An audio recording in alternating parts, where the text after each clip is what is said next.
Soomaalida waa tii dhihi jirtay nisab raasadkii hela waa sabarteen waa la isku tuntay waa la isdhibay waa la isboobay intaasaad u sabarteen idinkoo inta xisbiyadiina diiwaan gashtay maalgeliyey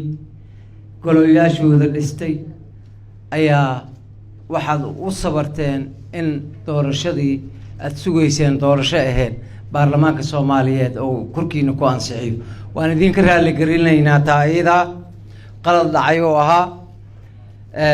Soomaalida waxay tiraahdaa soodan wareertay abaal loo celiyaa diyaar baan u nahay haddii ay ku soo heshiin waayeen nimankii sababtu u ahaa in doorasho dadban la keeno hadday ku soo heshiin waayaan inaan marjaceeda ku celino xisbiyadii shalay qashuucay ay dib ugu farxaan diyaaraan u nahay sidaad la socotiin bishii May labadeedii 2019 ayaa waxaa la ansixiyey golaha wasiirada waxaa soo ansixiyey sharci baydhabo heshiiskiisii lagu soo saleeyay golaha wasiirada bishii May labadeedii 2019 ayay ansixiyeen doorasho hal deegaan doorasho la yiraahdo doorashada ayada baarlamaanka waxaa la keenay 28 December 2019 wax baan ka bedelnay waxaan ka dhignay deegaan doorasho ayaan u yeelnay waana ansixinay madaxweynahana uu saxiixay sharcigaas asaga baarlamaanka Soomaaliyeed wuxuu maray 28 bishii December 2019 ayaan ansixinay 171 xildhibaan ayaa lagu ansixiyay hal 5 xildhibaan way diideen wax ka aamusay ma lahayn annaga oo sugayna doorashada ayada madaxweynihii saxiixay bulletin official ku soo baxay annagoo sugayna ayaa golihii dawlad goboleedyadii iyo hay'adii fulinti intay si isku afgarteen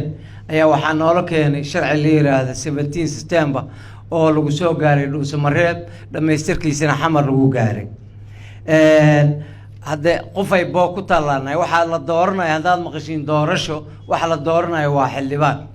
xildhibaanka marka waxa u sahlan in la eedeeyo oo haddii uu diido la yiraahdo doorashada dhammo diideen sida awgeed waa iscaalin danta waxay nagu qasabtay inaan u ansixino annagoo ka cararayna xildhibaanada waxay doonayaan inay sii joogaan annagoo ka cararay waan ansixinay waxay ahayd runtii maalintaas dacaar lagu qasay oo cab lagu yiri ayay yeelmadeed kulay aniga xildhibaan jeeso 17 September markaan ansixinay waxay ahayd si kastaba inay muxuu ahay beelihii dib loogu noqdo deegaan doorashadii dib loogu noqdo dawlad goboleed sharciga wuxuu tilmaamay dib loo sameeyo ayaga ayaa isku khilaaf way diideen mar hadday diideen intaan waxaan u seeta dheereynay kaada badan maxaa la jiray waa loogu galbadaya waa ugu galbadanay waan sugaynay waa u seeta dheereynay hadda waxay taagan tahay inna watadna abaana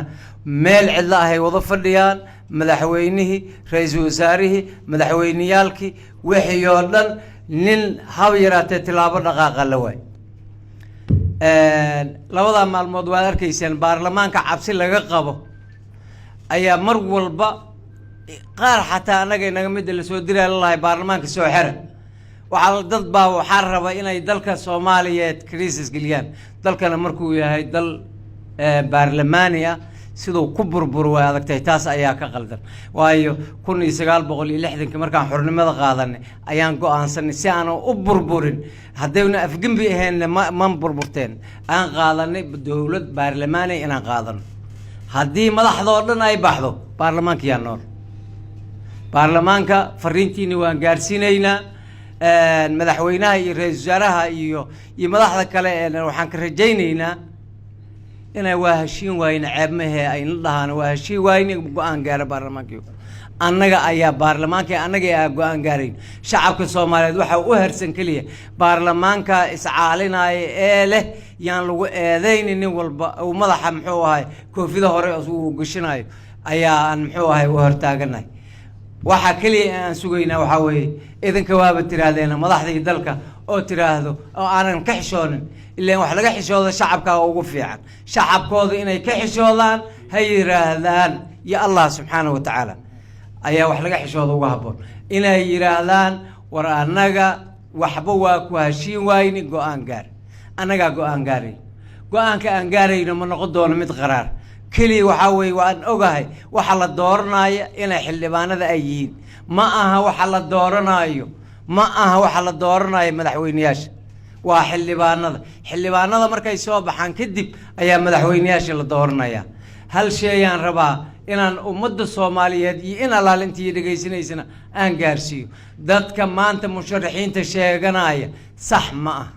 musharax qofku wuxuu noqon karaa markii qodobkii dastuuriga ah la soo buuxiyo 20 xildhibaan ay soo proposal gareyso kadib shahaadada uu qaato kadib boorarka markaas uu dhagsan karaa waa been iyo kadaa'ib iyo masabid ummadda Soomaaliyeed la weerarinayo waayo dadka dhahaaya musharaxiina nahay